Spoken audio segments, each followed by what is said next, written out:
Okay, so we want to write our equation in vertex form of the quadratic function, and then we're going to change our equation into standard form. Well, in vertex form, we need our h and k value, which is our vertex, and that is, the vertex is at 1, 1. And then we need our a value, which the a value is the rise over run between your first and your second point, which my rise is up 1, my run is over 1, so that my a value is 1. So my equation in vertex form would be y is equal to, and you could have a 1 out in front of the parentheses if you wish, or you do not need it there. So y is equal to parentheses and x minus your h value, which is 1, squared, plus your k value, which is 1. This is now in vertex form. We already know, or we have already learned how to convert this into standard form.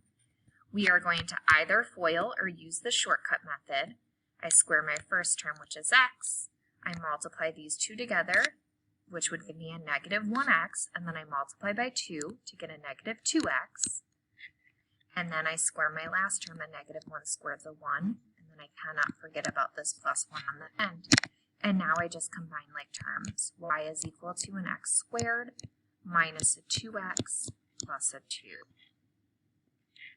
Looking at number 2, we want to write this quadratic equation of the graph in standard form. Well, in number 1, it's very easy to write it in vertex form first. So let's do that for number 2, even though they're not asking us to do that. In vertex form, I want my vertex, which is the point negative 1, negative 4 here. And then my a value is my rise over run between my first and my second point, which is this point here. So that's up 1, 2, and over 1, so my a value is 2. So I have the equation y is equal to 2 times x minus my h value, which is the x value of my vertex. Minus an h is the same thing, or minus a negative 1 is the same thing as a plus 1 squared. And then plus my k value, which is my y value of my vertex, and that's a minus 4. Now, this isn't my answer because they didn't say they wanted it in vertex form, they want it in standard form. So I have y is equal to a 2 times, and now I'm going to do this x plus 1 squared by squaring my first term, multiplying my two terms together and multiplying by 2, and squaring my constant.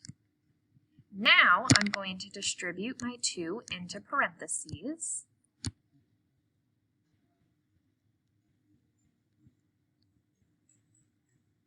And don't forget about the minus 4 at the end. And then lastly, I'm going to combine like terms. And now it is in standard form, and that is the end of the level 4 lesson.